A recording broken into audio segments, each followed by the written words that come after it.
Here we are going to learn about how to graph points, and the special term used for a graph like this is called a Cartesian coordinate system.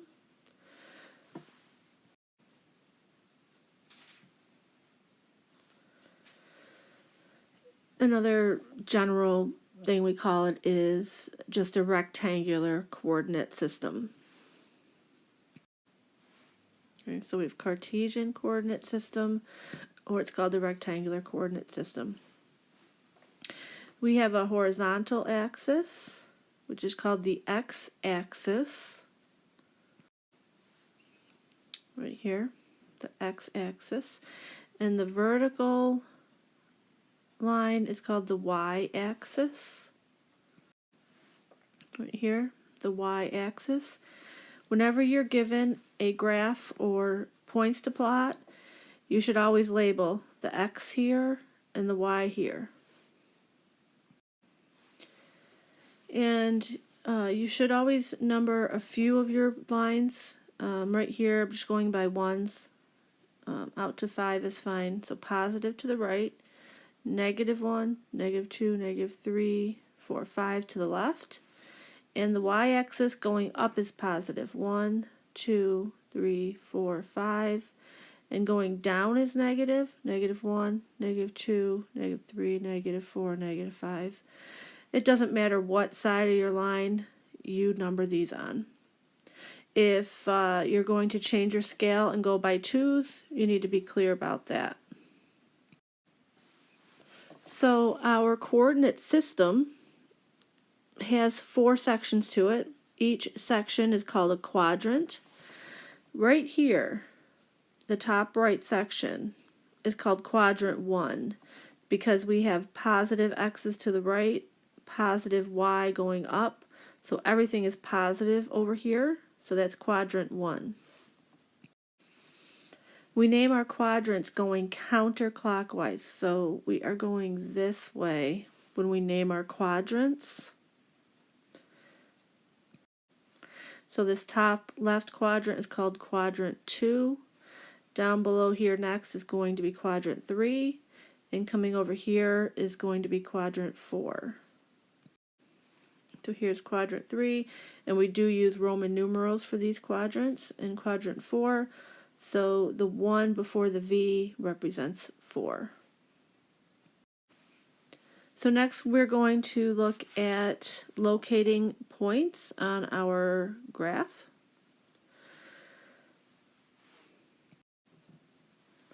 So here we're going to locate points which are called ordered pairs. Given some coordinates down here, point A will be locating 3, 5. First we're going to discuss the general format for an ordered pair. Okay, so an ordered pair, we put it in parentheses, x first, y.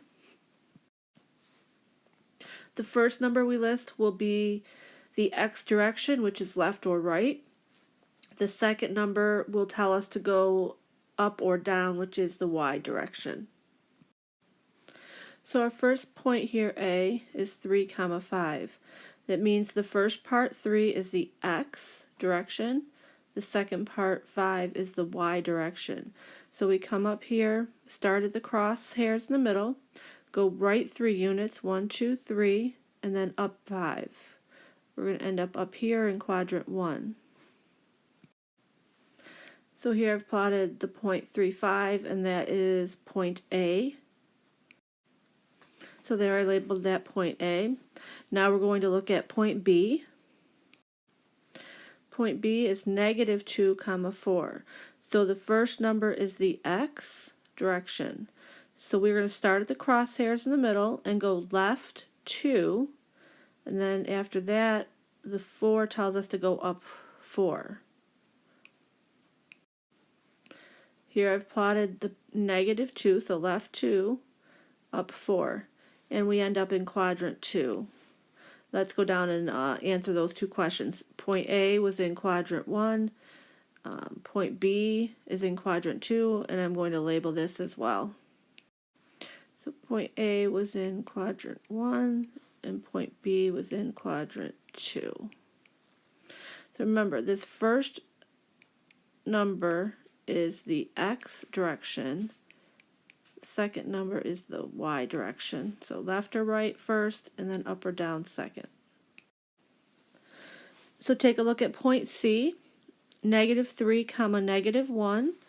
That's going to mean to go, start at the middle here, go left 3, and then down 1. So we're going to be right here in quadrant 3.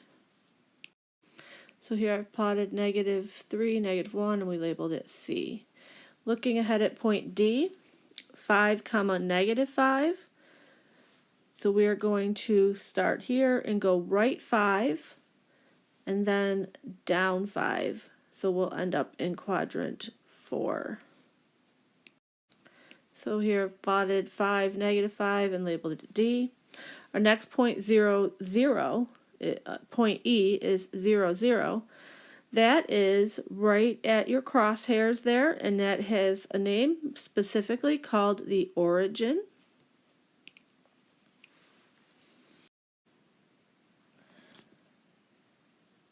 I am starting with a clean graph here, but please continue the next 5 points on the same graph that we had the first 4 points. So here is the origin now, point E. Before we continue on and graph the last 4 points, let's go back and indicate the quadrants. So point C was in quadrant 3, and point D was in quadrant 4, and point E was not in a quadrant, but it did have the specific name of being called the origin.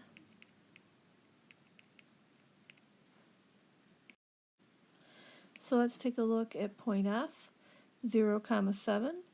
We are going to start at the origin and go left or right, nothing, and go straight up 7. So we will be right on the y-axis line. So here's letter F. We stayed right on the origin, didn't go left or right at all, straight up 7. This point, because it is right on the y-axis, is called the y-intercept.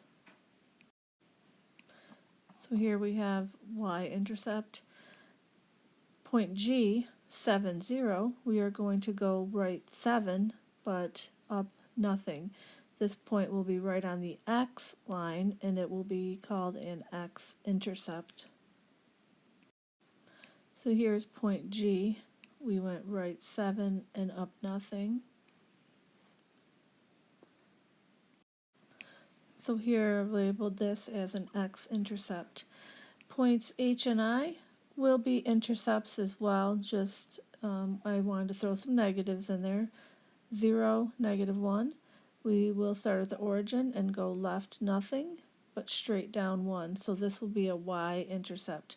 Notice that on a y-intercept, the x part is 0. And on an x-intercept, the y part is 0.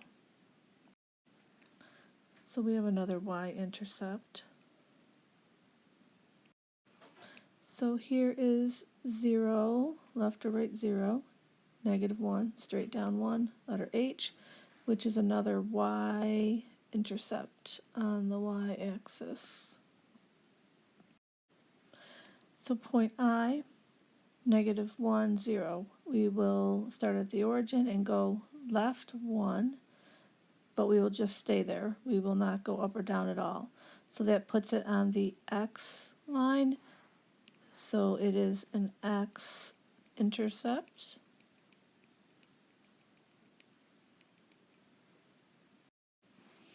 So here's the point I, -1, up or down nothing, and it is right on the x-axis, so it's an x-intercept.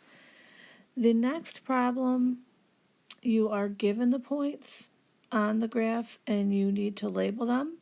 If you want to practice that, just pause the video, get your answers and then compare them to what I give.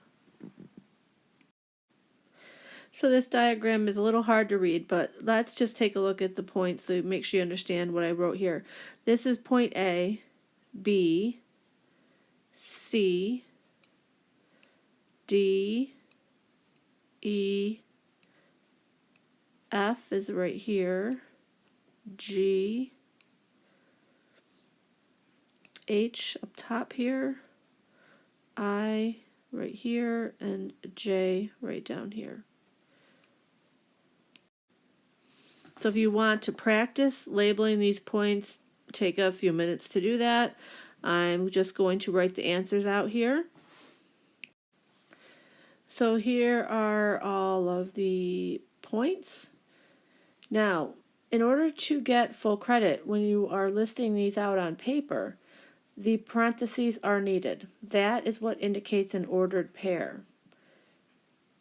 In MathLab, they will be needed, but it's possible they may put them in for you already. Now, the other thing we want to look at are those special points. The origin was point F, 0, 0. These other points, G, H, I, J, have zeros in them. So let's look at point G right here. That is right on your x-axis. So point G is an x-intercept, as is point I. So you'll notice that an x-intercept has a y value of 0, completely reverse of what you might think.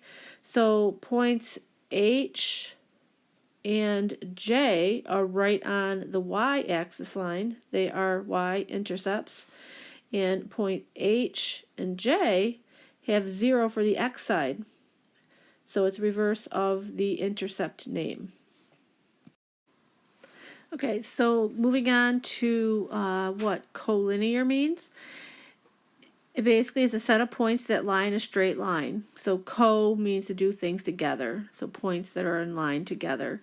And I went ahead, labeled the x-axis, y-axis, and these graphs are pretty tiny, so it's hard to number things right now with this software I'm using, but I just labeled every other line. 1, 2, 3, 4, 5.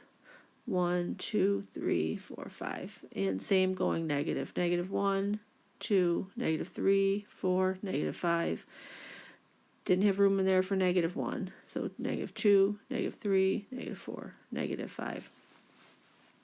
We're going to plot these 3 points over here to determine if they are collinear. So 2, 7 is going to be right 2 up 7. So there is our first point, right 2 up 7. So 5, 6, 7. 0, 3. So we're starting here. The first part is 0, so we're going left or right. We're not moving there at all, but going straight up to 3 right here. So here is 0, 3. And now negative 2, negative 1. So we are going to go left 2, down 1 right here. So looking at our 3 points, they do fall in a straight line. You're going to need a ruler or just an edge of a piece of paper or something to draw your straight lines while we do the graphing unit. I'm having a hard time using a straight edge with this program, so I just did connect them with a line. And we generally would put arrows on the ends because these 3 points make a line which would continue in both directions. So they are collinear. So looking ahead at the next problem below, we are going to plot the 3 points out here to determine if they are collinear. Okay, so I went ahead and labeled the x and y axes. You should label your numbers here, 1, 2, 3 at least, in each direction. So negative 2, negative 5. I went left 2, 1, 2, and then down 5. 1, 2, 3, 4, 5. The next point, 0, 1. We're not going to go left or right at all, but straight up to 1 right there. So there is 0, 1. 2 points make a line. Any 2 points make a line. It is once you plot the third one that it will be in line or it will not. So 6, 8, we are going to go over 6, up 8. All right, so 1, 2, 3, 4, 5, 6. 1, 2, 3, 4, 5, 6, 7, 8. So we can see that all three of these points are not in a single line, so they are not collinear. These two could create their unique line. These two could create a unique line. And even this one and this one would create a unique line. So there are 3 different lines that could be formed here with 2 points. So you always need a third point to truly know if you have a line defined with a bunch of points. All right, the last part of this introduction is looking at an equation that you're given. Now this equation has 2 different variables in it. So far this semester, we have only been working with equations with a single variable in them, and we could solve them and get a solution. Once we have equations with 2 variables, we're talking about being able to graph problems because we have an x value and a y value. And you'll see as we move further into this semester how this works out. But for right now, determine which of the following ordered pairs satisfy the given equation. So we want to take 2, 0, put the 2 is the x value, the 0 is the y value. Put them in and see if it checks out. So here I'm saying that the x value is equal to 2 and the y is equal to 0. We are going to put them into this equation and see if we get a value that equals 4. Okay, so over here we have 2 times the x value from the point 2 plus the y value, which is 0, equals 4. So 2 times 2 is 4 plus 0, 4 equals 4. So yes, 2, 0 is a point, so we'll circle that one, that satisfies the equation. So the next point, 0, 4. X is going to be 0 when we fill it in, and y is going to be 4. So here we're using this equation again. 2 times the x value 0 plus the y value, which is the 4, equals 4 from the equation. 2 times 0 is 0, plus 4, so we have 4 equals 4. So this point does satisfy the equation, and we will circle this one. Moving on to 3, 1, I'm going to have to bring that down here to work it out. So the x value will be 3, and the y value will be 1. So this time, again referring back to here, we're going to do 2 times 3, because our x value is 3. 2 times 3 plus our y value, which is 1, equals 4, the given number. So 2 times 3 is 6, plus 1, we get 7. That is not equal to 4. So this point, 3, 1, does not satisfy this equation. We are going to exit out. So here I've taken our last point and substituted it into here, but I had to come down here. So 2 times the x value negative 1 plus the y value 6. Negative 2 plus 6 is 4 equals 4. So negative 1, 6 is a third point that works on this line. So now I'm going to go ahead and plot 2, 0, 0, 4, and negative 1, 6. We were going to see that they will make a straight line. I spoke a little early on that.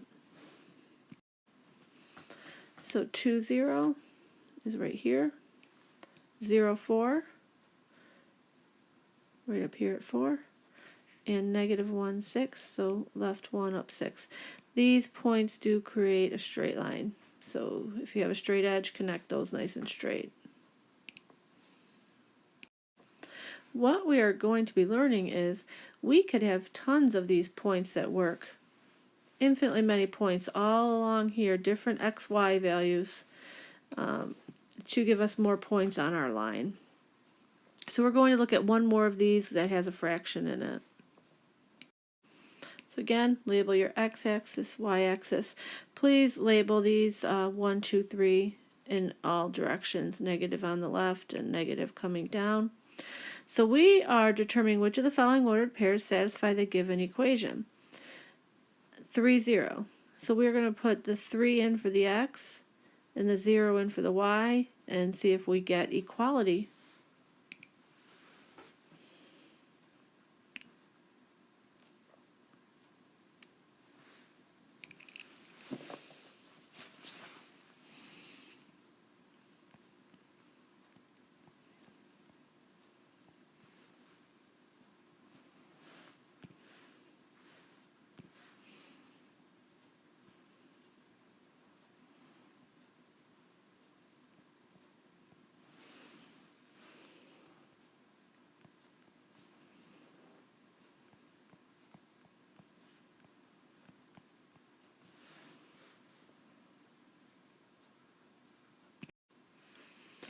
Okay, so the y value is 0 equals negative 1/3. The x value is 3, so times 3 plus 1. Negative 1/3 times 3, the 3's will cancel out, and you have negative 1 plus 1 is 0. So 3, 0 is a point that satisfies this equation. We will circle it. Moving on to 0, 1, we're going to do the same thing. So here we're doing y equals negative 1/3 x. So y is 1 equals negative 1/3 times x, which is 0. And then plus 1 plus 1. So negative, anything times 0 is 0. So this is 0 here plus 1. We get 1 equals 1. So this is another point satisfies the equation. Looking ahead now to negative 3, 2. We'll come down here and work that one here. All right, so remember, 2 is the y value. So when we're coming over here, we're putting the 2 first. So 2 equals negative 1/3 times x, which is negative 3, and then plus 1 on the end. So this multiplication here, we have a negative times a negative, so we will get a positive. And then the 3 will cancel into the 3. So we get a positive 1 plus 1, 2 equals 2. We have another point satisfying this equation. And our last one is to do the 6, 3. We're going to find out that it does not satisfy the equation. So filling in, the equation starts out with y. So you make sure you're careful here. The y is the 3. So we have 3 equals negative 1/3 times the x value.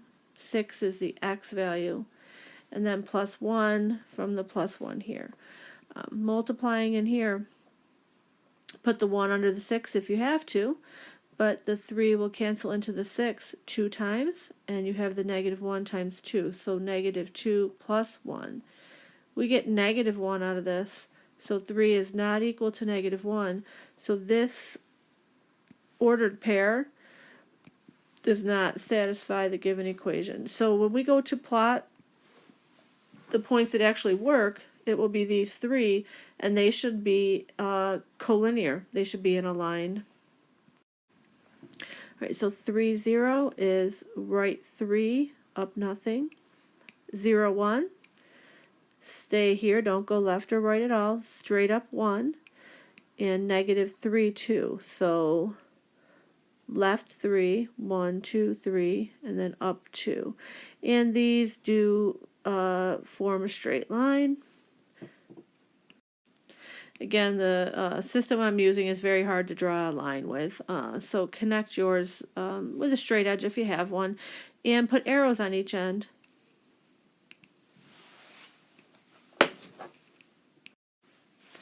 This is the end of the introduction notes that I wanted you to do on your own. Please remember to hand these notes in. They will be graded, part of your grade. And then there is homework in my math lab as well.